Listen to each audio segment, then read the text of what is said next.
So, your loved one needs some help or has fallen ill, and you need someone to look after them, but you have no idea where to begin to find the right care. Let's Talk Home Care with Aishling is here to help. Join us weekly on our journey to educate families on home care for their loved ones. Now, here's your host, Aishling. Morning, everybody, and welcome to Everything About Home Care podcast, where we bring in special guests that talk about anything that is relative to home care, how we can keep our families at home, and all the other pieces that go into doing that. It's not just caregivers in the home. And this is one of the main goals of this podcast is to show families and listeners all the different pieces that can safely keep their parents at home to age in place. So this morning we have a wonderful guest with us called Jennifer Halloran, and Jennifer owns a wonderful business that does nursing advocacy. And I would like you, Jennifer, if you wouldn't mind, just to introduce yourself to our listeners and tell them what you do. Well, thanks, Aishling. It's great to be here today. And I think this is a wonderful show. Thank you so much.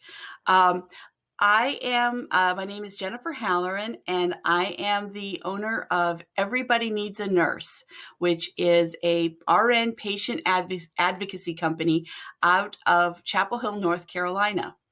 And we help support seniors and their families as they navigate the changes in their lives, the transitions as they're getting older. So we support them and advocate for them.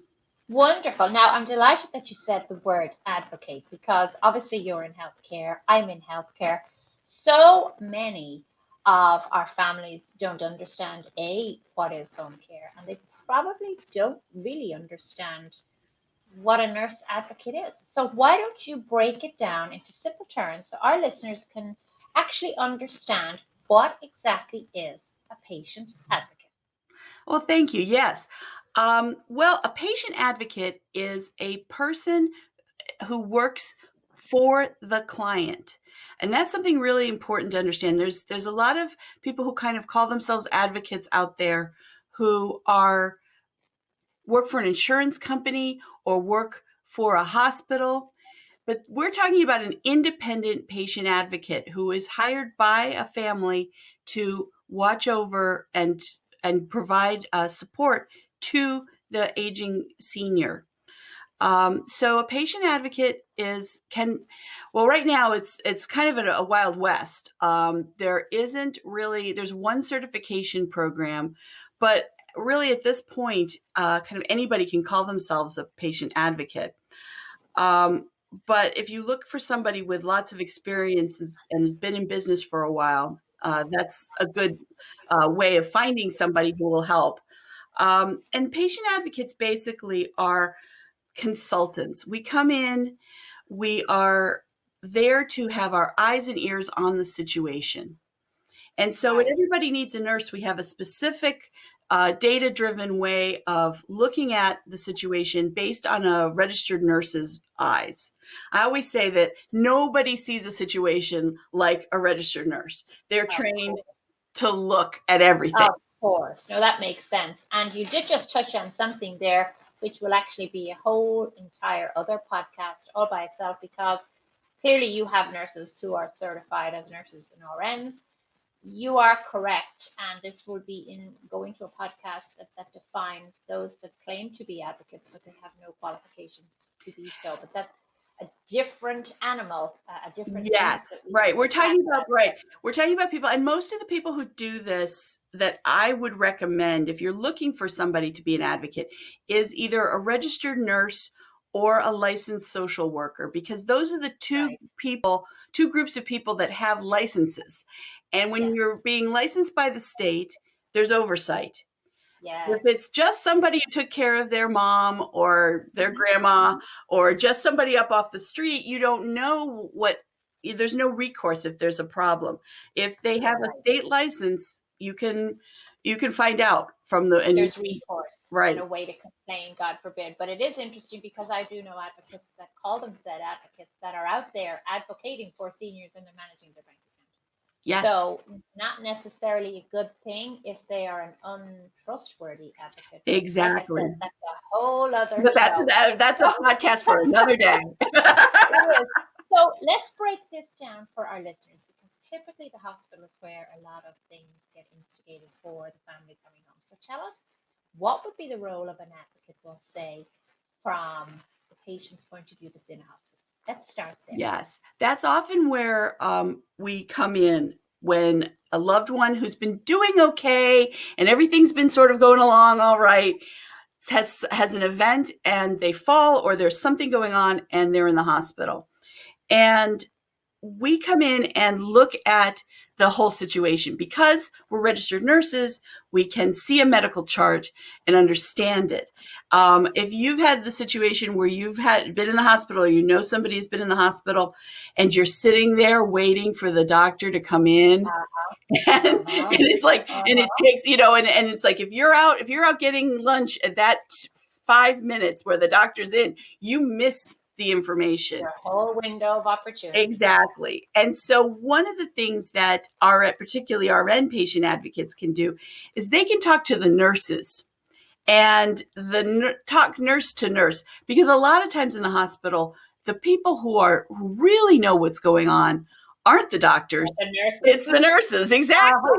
So if you want to know how, if your father had a good night last night and slept, or was agitated and up, you don't ask the doctor, they don't know, but you ask the nurse. And so when we're there, we're able to get our arms around the situation in a way that a lot of family members can't, because they don't know who they're talking to. And to be honest, when people are busy, and a lot of the times, these hospitals are very busy, especially lately, the families can get short shrift. And so people will talk to another professional more freely and know that they don't have to start from zero. And so we do the educating of the family after we have that conversation with the nurses and anybody else. Now, I'm listening to what you're saying, and I understand much of what you're saying, but here's my question to you. How does this family know that you exist? Is it the hospital that calls you to come in? I mean, the patient is sick. There's no list that says, here's a list of patient advocates, you pick one, which is the case, sadly, in home care. So who actually gets you involved? That is a really good point. And a lot of times, it is hard to find. We are kind of hard to find out there because the hospitals and the people in the hospitals don't call us and they don't know about us. So sometimes we are brought in by someone who's had experience with a patient advocate before. Right. And so they'll say, well, I know somebody who had this and it really helped. Let's call. Or they'll be talking to home care agencies, for example. And the home care agency will say, well, we can do this part of it, but they might need more oversight and more support than what we can do. And so that's how we kind of get out. Our word of mouth is huge. And it's people knowing each other in the industry. But it is very hard to kind of get, if there's been no problem and suddenly you're in that world, it is hard to navigate. And I think one of the things about this podcast that's so great is that it helps people get the lay of the land. So now you know about a patient advocate and you know to look for something like that. Right. All right. So then again, being the devil's advocate here, if I were to know somebody like yourself, and I know that the patient family could use your services, how then is it possible for you to be able to go in and start seeing the charts and start seeing the information? How does that work? Because we all know that HIPAA is a big thing out there. So how does that all go down? Yes, that all works because we get permission. And so we have forms that we get filled out by either the client themselves, if they're mentally able and physically able to do that, or we talk to their healthcare power of attorney. And those are the people that can make the decisions. They can authorize us to look at any medical records. They can authorize us to come and visit, especially now. I mean, and this is all kind of up in the air a little bit with COVID, because Sure. a lot of hospitals have cracked down very much on who can come in. And sometimes, a lot of times we're medically necessary. And so we can get into some places that family members might not be able to. And yes. But hospitals, particularly right now, they're very tough on that. But we can do a lot of this over the phone. But we need to, so when somebody brings us on, we'll talk to them about getting those HIPAA forms and getting us added as a authorized person to hear that information. Now, I know we have lots of other questions that we're going to get to in a minute, but again, I'm all about giving the education to families who don't know what they don't know. So again, another question triggered as you answered that one.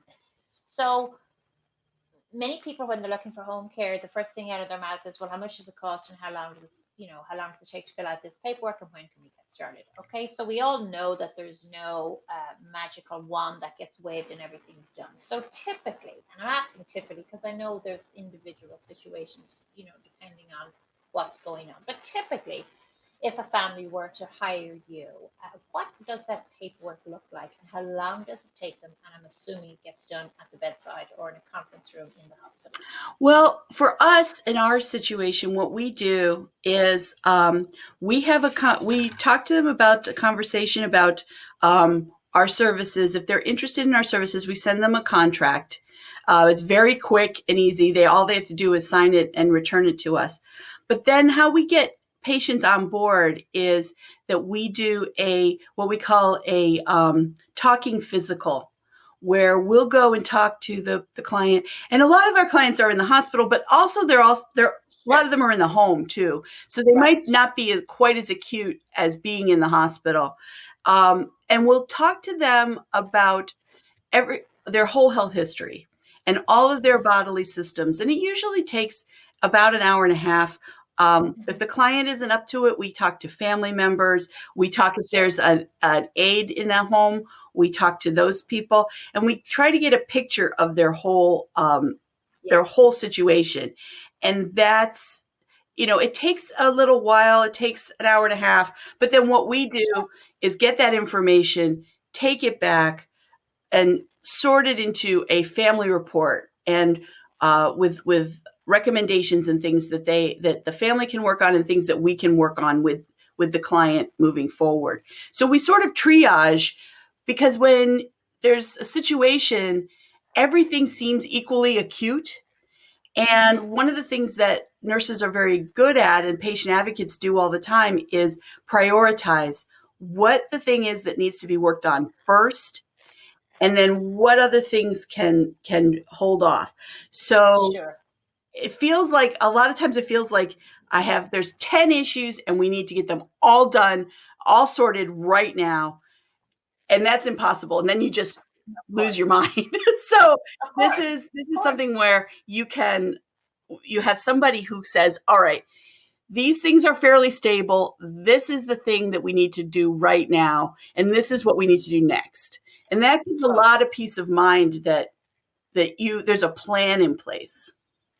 Right. So as I'm listening to your business, I'm sure is about to explode, because we know that home care has been exploding and kind of on the radar in the background. Now it's very much on the radar, and going forward, it's going to explode. And I actually think that you're going to be a power partner for home care agencies and the case management, because you're the missing link to get that patient safely discharged home to a reputable agency.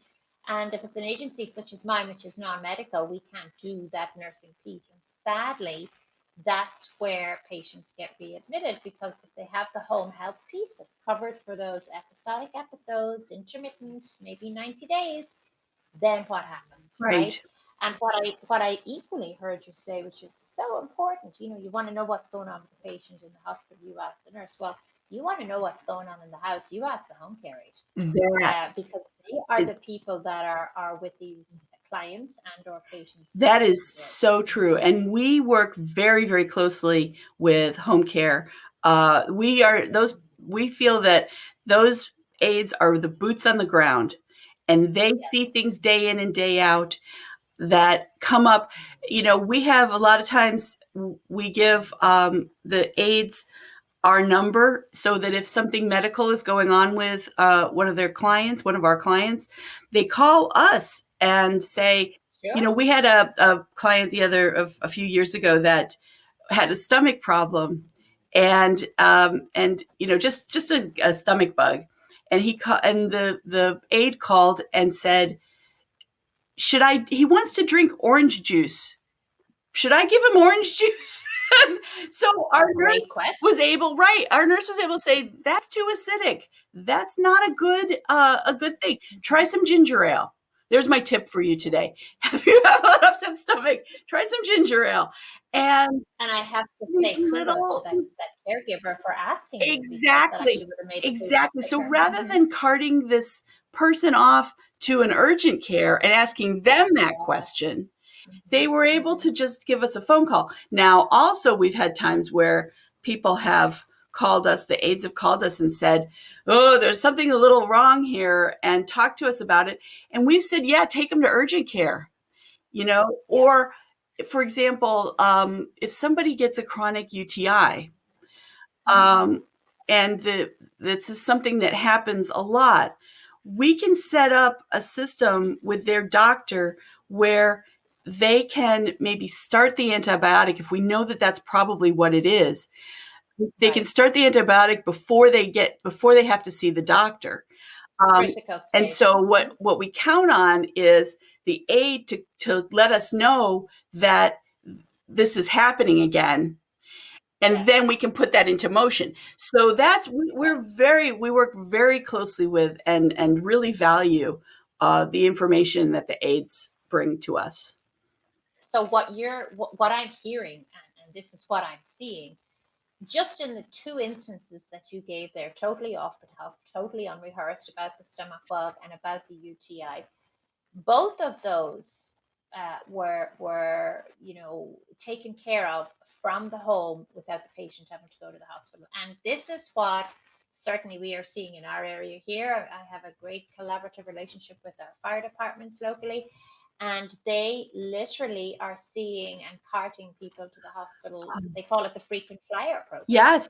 Where they're back and forth every week. Now, I don't know for our listeners that are listening if they even understand what an ambulance ride costs. Number one, it's not always free. And secondly, the discombobulation, the confusion, and all the other issues that happen when a senior it is so worthwhile to, obviously, if they need care, if it's a serious situation, they need that hospitalization. But for little things like, we had a client that was calling so often that the EMTs knew their names, and they would end up going to the hospital every week. And it was such a sad situation because every time they went, it was a little more discombobulating, like you said. And so we were able to be the person that they called and be that first, because most of the time they would sit in the emergency room for 8 hours. So long. And then they would be discharged and go back. And so there's no benefit to being in the hospital if you don't need to be, and especially going through the emergency room. So we were able to kind of cut that all off and have people just call us, and we can give them our opinion about what they need to do next. No, that totally makes sense to me. And you said there that many of the clients know the EMT's name. I can tell you that where I am here in my area, where this podcast is airing from, that almost 120 of our firefighters know the first names, date of births, and everything else, and medication is without even having to ask. So what does that tell you? Exactly. So and these are firefighters. More and more if they could be used to fight fires, or to go to people who need resuscitation and big intervention, then that not having these little things frees them up to do their job too. Not that I'm sure they don't mind that, but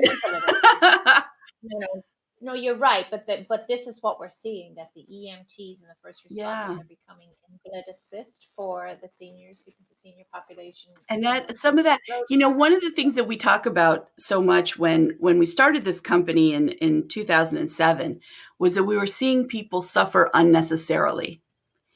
And that's almost the pinnacle of suffering unnecessarily, going to the emergency room, sitting there for half a day or a whole day, and then just being discharged home. If you can stop that cycle, stop the bleed. People will be so much. There'll be so much less suffering. Yes, you're right. And the other point too that you brought up is that aside from if they need to go to the emergency room, that's one thing. But having somebody such as yourself that can say, okay, they don't need to go to the emergency room, but I do want you to bring them to the doctor or to the emergency center. Even that piece is That's right. I mean, and that's where we are as patient advocates. We connect all the pieces. And so if we say, don't go to the emergency room right now, it doesn't just get forgotten and dropped and, okay, well, we'll wait till the crisis and then we'll go to the emergency room. There's a follow-up with the doctor. We make the doctor appointment, and then we're there at the doctor with the patient and whatever family wants to be there. And we address that issue, because a lot of this, especially, you think that if you went to the emergency room that your doctor would know. But a lot of times the doctor, your regular doctor, doesn't know that you were in the hospital. And so that piece doesn't get connected. So they think you're doing fine. And meanwhile, you're being carted off to the emergency room every week. So this connects that dot so that the systemic problem, whatever is going on, your UTI, your whatever that you are going all the time, the doctor can then address that because they know it's an issue.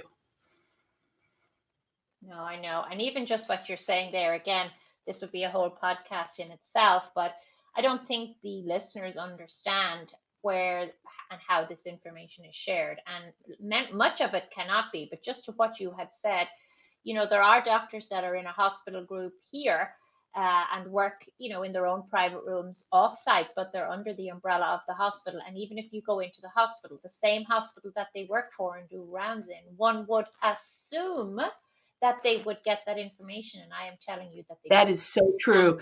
And another part of that is so many people end up with problems with their medication, because they'll go to the hospital and the hospital will send them home with a bunch of prescriptions, and they may be duplicates of what they're already taking.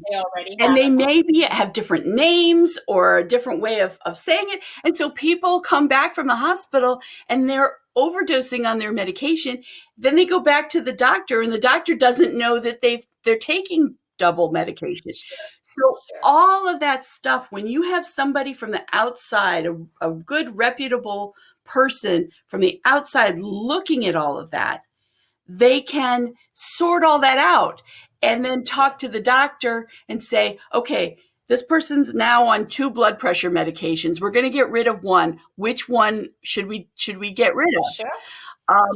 And so all of that, and that doesn't all land on the family to try to figure out and do in the middle of a crisis. So that's the peace of mind that comes. Mm-hmm. No, that's for sure probably one of the biggest errors that many family makes is the lack of communication, or what they think or what they assume. But there isn't, like you said, one set of eyes managing all of those different and if there is, sadly, that's why people are getting right. And if there and a lot of times, if there is a set of eyes, it's a daughter who is killing herself to take care of her own family and her own children, and work at a job, and then try to become an expert in medication management and senior care and hospitals and on and on and on. And it's so draining and difficult to do that. Right. And she may not have the medical background, Right. as you said again. So that Exactly. piece is you can manage it all you like, but if you don't know that there's two medicines for one disease and they're both different names, there's another mistake that's waiting to happen, Exactly. right? Exactly. And that's the thing. It's, the you're set up to fail if you don't know, if Yes. you don't go in there with some basic knowledge or some experience and knowledge like a Sure. nurse, Sure. you are set up Sure. to fail. Sure. So let's move on to a couple of the questions because I'm sure the listeners are dying to learn all about these other pieces. And I know we won't get a chance to cover everything today. So I'm assuming, again, that when you're taking care of somebody in a facility or you go into somebody in a facility, it kind of works in the same way. There isn't a magical list. So it would be from referrals, from word of mouth. Right. Job well done. Okay, so we've covered the hospital piece, we've covered the facility piece. So in the home, your advocacy journey would begin basically the same way as it would in the other two Yes, places, pretty right? much. And one of the things, with our system anyway, and some other patient advocates, it's it's different. And let me say just a little bit about what our system is like, and then what Sure. we do. That's so our whole medical system is based on the emergency and the crisis. And so somebody is experiencing a crisis. Mom fell and broke her hip and laid on the floor of the bathroom all night because she couldn't move. And so we rush her to the hospital. We get surgery on her hip. She goes to rehab. Everybody flies in. There's a whole Sure. hubbub. Sure. And then Mhm. she's fine. She can walk. They send her back home. It's exactly the same situation that she was in to start. And Wow. so our idea is that we prevent things like that. And the way that we prevent them is by having weekly visits from an RN. So our registered nurses go every week. We each client has their own nurse, so it's the same person that they see every week and talks to them about what's going on. And it's a very subtle sort of thing. It's not a big rush in and a big catastrophe, but that communication, first of all, we get to really know them. If you see somebody, we often see our clients for years. And so if you see somebody every week for 3 or 4 years, you know them Uh-huh. Of and they course. know you, right? And Mhm. so if there is a crisis, we're able to go in there and have that relationship of trust with the client. But Mhm. also, if something looks a little hinky, we can start looking at it and start solving it before it becomes a crisis. So, Yes. somebody falls, well, maybe they fell because they had a UTI. And maybe Mhm. they had a UTI because they weren't drinking enough. And so Right. they didn't want to have to get up lots of times to pee every night. And so Right. they're not drinking enough. We look at the root cause and say, Mhm. how can we get you to drink enough? How can we set your system up so that you don't have to walk across the house, across your bedroom to pee in the night if we may bring in a little Right. commode next to the bed or Right. whatever it is Right. that would help with that situation and get that part taken care of. So it's not all about the end result, the crisis. We head that off. Mhm. And it's so interesting that you say that because as I'm listening to you, it's like, the dementia piece. And I do a lot of training for our caregivers and family members and support in our community in regards to that. And all I hear is, well, the behaviors. And I'm like, okay, but you can't just meet a behavior head on. You have to go back to see what escalated for that behavior to become a behavior. Right. Okay. So you have to be the detective to go back and find out what was the root cause that stemmed this behavior to raise its ugly head. So very similar to what you're saying. And sadly, that is the case, that it is an emergency and everybody panics and everybody flies in and then everybody puts everything in place and they all go back to where they came from. And then what? Mom's back in the same situation as you just said yourself that she was 4 months later, only she's had all this trauma in her life Right. top of that, which is going to change her future situation because she's not the same as she Right, was. You just not. exactly. Each time that happens, you go down a level or two, and Yeah, you know, that's one of the things when you are aging, you don't bounce back. It's not like you know, you're better now, so you're back to where you were. You're kind of permanently at another level. And so I agree. you wanna head that off as much as possible. Of course, of course. I mean, you don't have to sell me, Jennifer. I wish there was advocacy in everybody's house, even from the point of view of our caregivers. But I Well, do believe that's it. I that mean, this is going to change moving forward. I really do. I think you're going to be a great asset, and I think the way healthcare is going with our baby boomer population, our shortage of nurses, our shortage of geriatricians, our shortage of caregivers, CNAs, you name it. I think we're all going to be working literally as a team. I yes, really I do. I agree. think there's going to be I a discharge team think that's safe. this is the best way to keep people out of the hospital, out of rehab facilities, and safe in their homes. So many people want to age in place, and it is possible to do that even with Hmm. issues like dementia or other things, but you need a support system and You you need to know, do a and team. you're right, and even just as you said that there, we all know that even when they do fall and they have surgery and they get rehabbed, they go home on the home health and they have the rehabilitation for a couple of weeks. You know, I fell this summer and broke my wrist, and we're 9 months out. It still isn't the same. Yeah.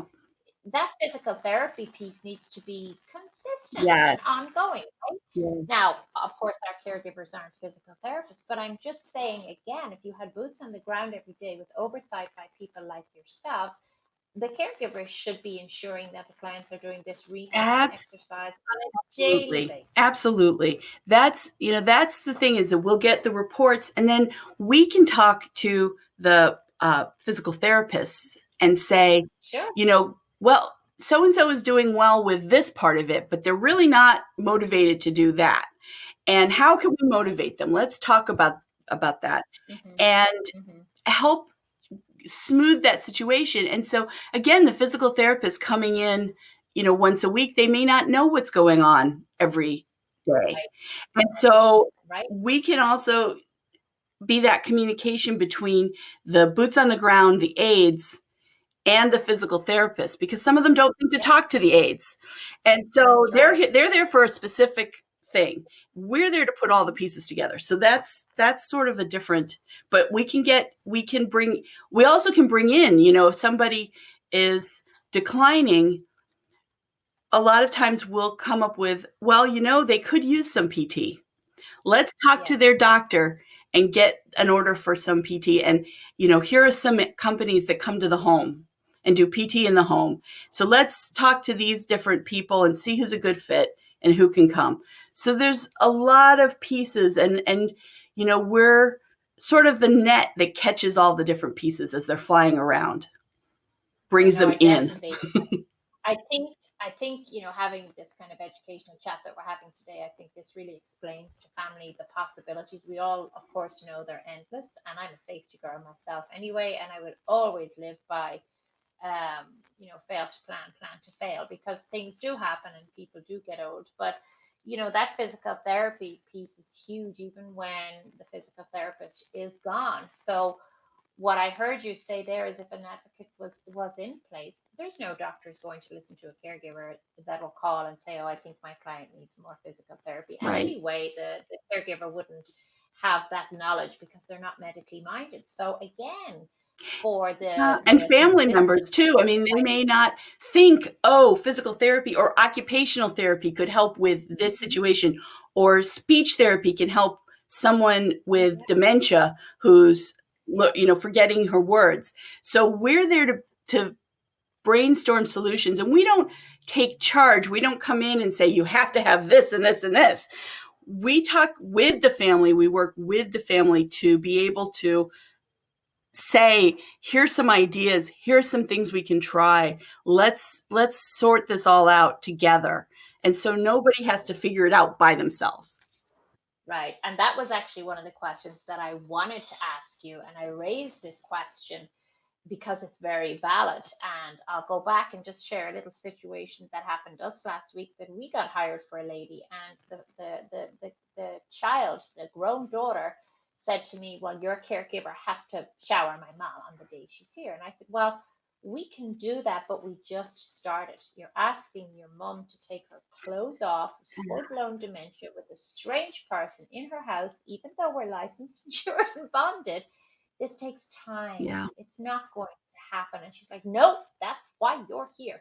And I said, yes, but again, the relationship has to be built. So back to what you were Yes. saying, Jennifer, in regards to that you don't come in and tell people what to do.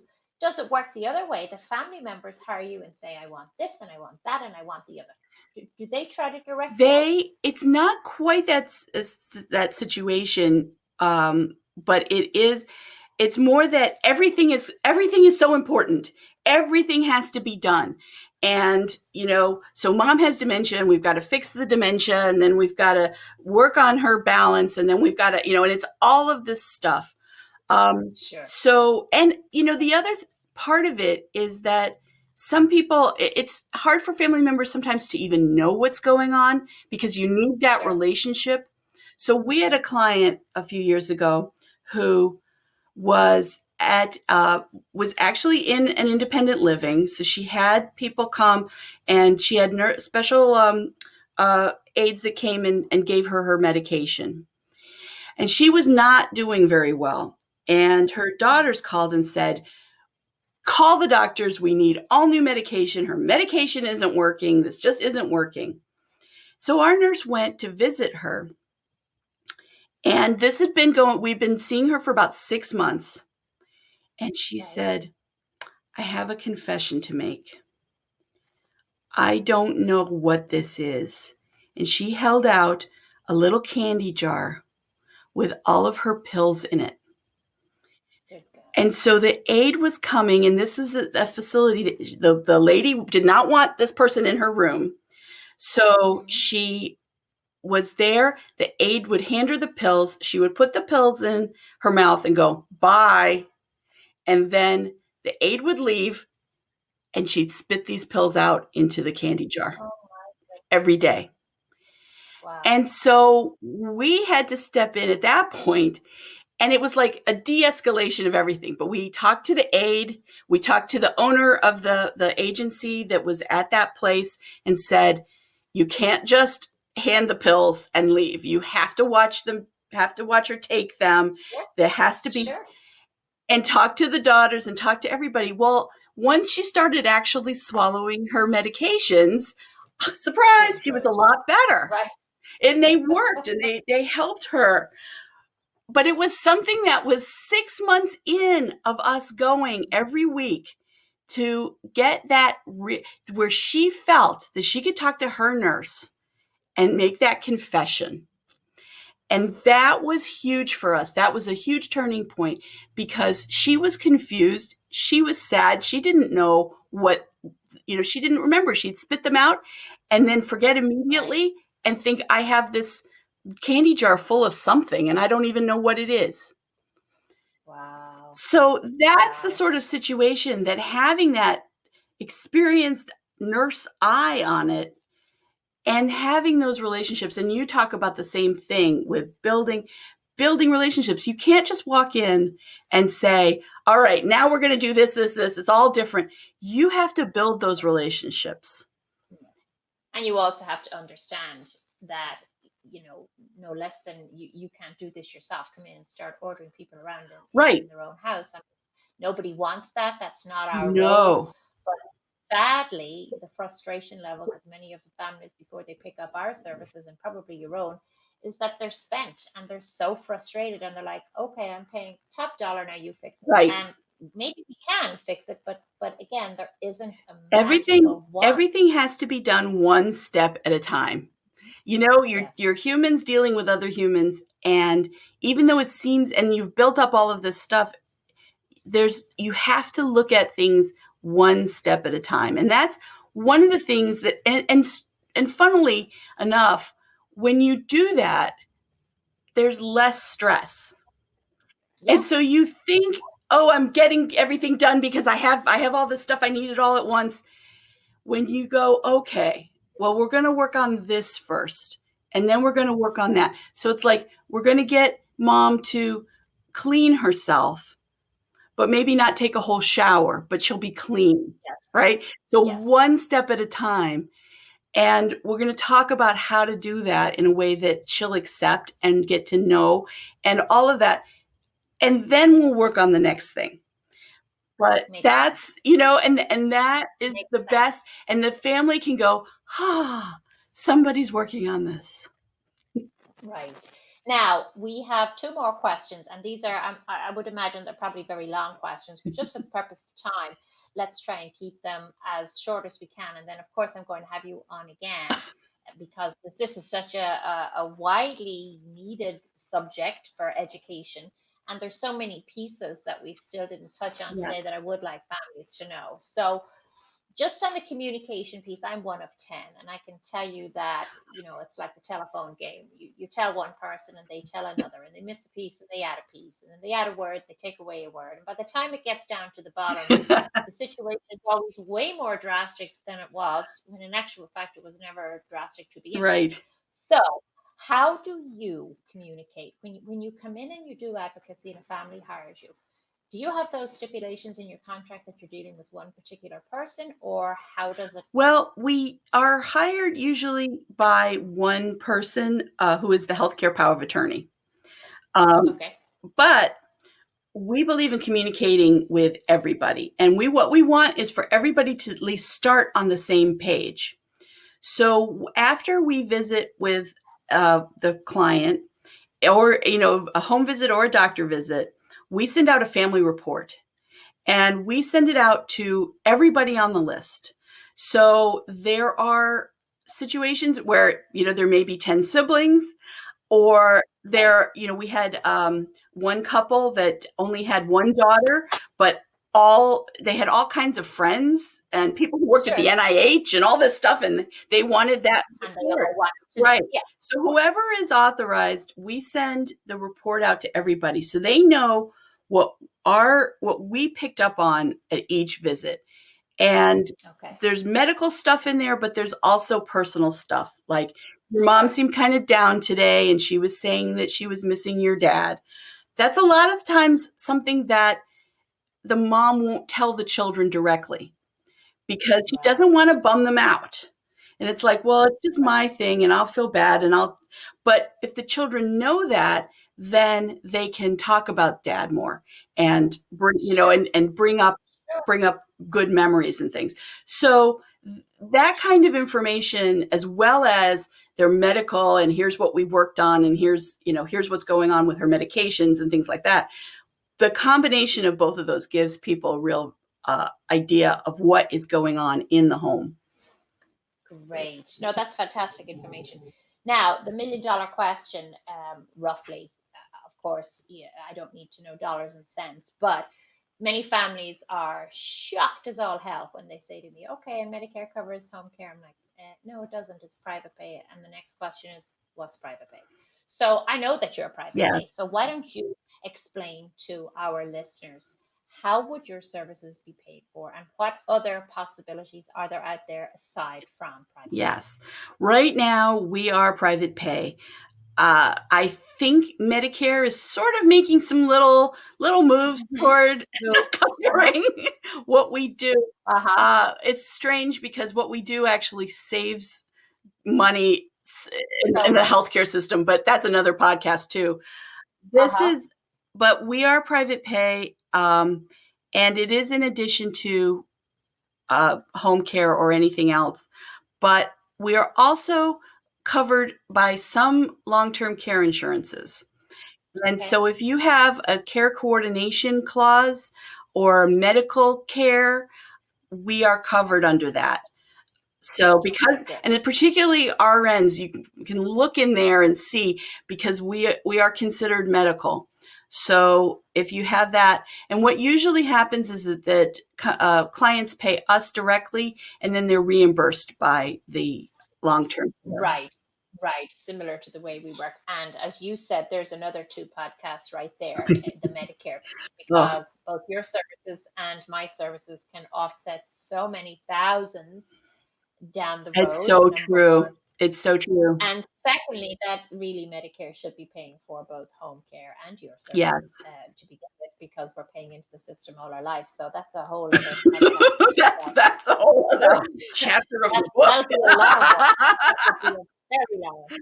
But you are correct. I can't speak to the advocacy piece, but I certainly can speak to the listeners that are listening in that Medicare is working for the last 2 years on reimbursing some portions of home care. And it's in one of their Advantage plans. I don't know much about it, but they're working on the particulars. So that is a good thing. Yes. There's hope for Yes. the And future. there, And certainly for the advocacy, Medicare I has hope done a it's the little same. bit for advocacy, but it's all out of a doctor's office. And so a lot of doctors, because their reimbursement comes from seeing patients. And so to have a full-time nurse that then does care coordination, Mhm. they're not reimbursed enough to make it worth their while. So most doctors Course. don't do that. Don't, even if they can, they don't. So Right. I believe very strongly that this has to come out of the community rather than out of a doctor's office or out of a hospital or out of an insurance Right. company. It just doesn't work that way, because ultimately it has to be in the interest of the client, not Of course. some other company, and Not the insurance. not the insurance company, and not even the doctor. Because what happens if the problem, and this doesn't happen that often, but what happens if the problem is the doctor? And the care Yeah. coordinator and the advocate is from the doctor's office. They're not going to say, oh, you need another doctor.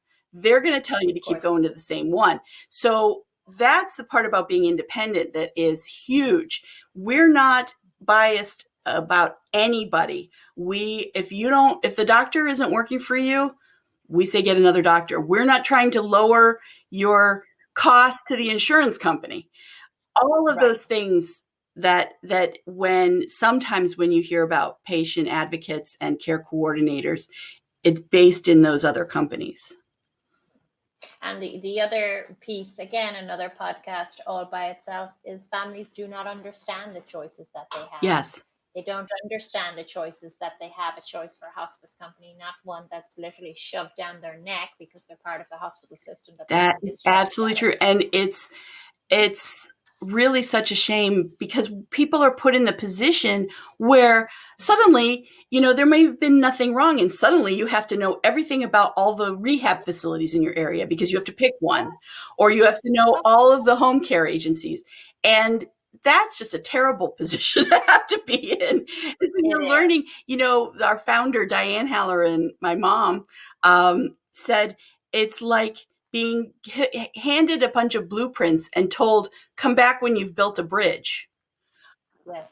How do I start? What do I need? You don't know. You're in that position of having to educate yourself, and it's a tough.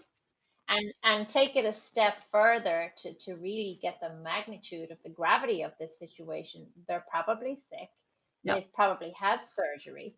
And there's that other piece of possible dementia. And now you try to, try to navigate all of this. Oh, it's tough. And right. And it's your loved ones. So, so they're the ones that are going, oh, wait, mom has dementia? Oh, wait, she's so much worse than she was, and I don't understand what's going on. And now I've got to pick a home care for them from a list of 400 agencies. So all of that stuff is a real problem. And I can't speak to the state that you're in, but I can tell you here in Illinois that many of the hospitals have a 17-page list of home care providers that are licensed by the Illinois Department of Public Health. So again, think of the overwhelm just looking at the list. How do you even know who to pick? There's no star ratings. Exactly.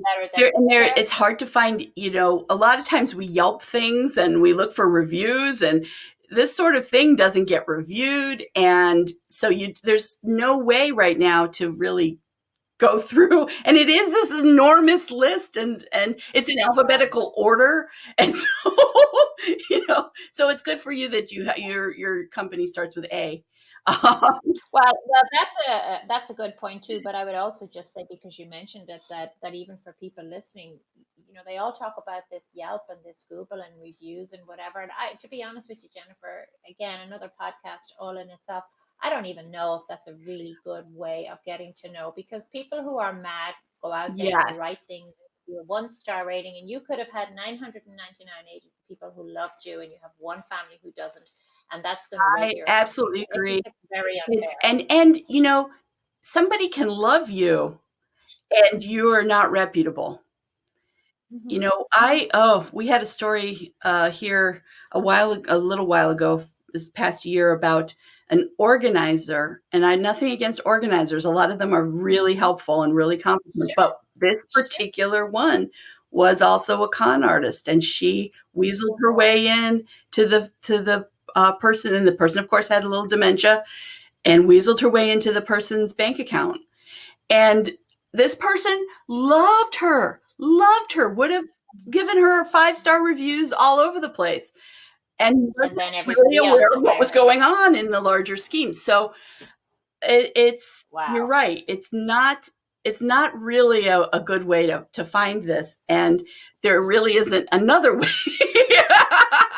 So I think, to be honest, for you and certainly for me, when families call us here and say, well, we saw your reviews on Google, and they're glowing, or they're this or the whatever, I say, well, if you'd like, we can give you actual written reviews from people that right. we've serviced, basically in the last 6 months or in the last year, because that's the true stuff. Yes. That's the real stuff. And I would say to anybody listening, if you are looking for home care or advocacy, that you should be asking the people that are sitting in front of you, can I have some testimonials from clients Absolutely. that you've helped before? Absolutely. Because that is the truth. Get referrals and call them Mhm. and talk to them about their experiences. Yeah. Right.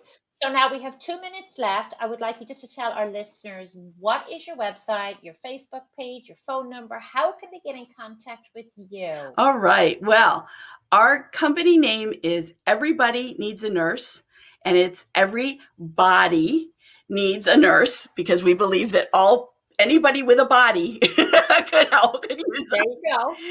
Good point. right. And so our website is www.everybodyneedsanurse.com. And we're also on Facebook. My phone number is 919-475-5354. But you can also contact us through our website. We have a nice questionnaire. How do you know if everybody needs a nurse or need a patient advocate? And so you can, if you're not sure if this is something that fits for what you're looking for right now, you can take that questionnaire and see, and then contact us if you feel you need us. All right. Just repeat your phone number one more Yes, time, Jennifer. 919, because it's North Carolina, 919-475-5354. Okay, that is wonderful information. Thank you so much for spending this time with me this morning. Thank you for the wonderful advocacy that you do out there for all of your clients and patients. And we really appreciate spending the time with you this morning and getting to know all about advocacy. And this is literally would be the first of many times that we're going to have you on the show, because I think the service that you offer is wonderful. And we just need to get that great word out there so Thank everybody you. knows about it. Thank you so much, Thank you Aishling. so much. Have a good Yes, you day. Bye too. bye. Bye.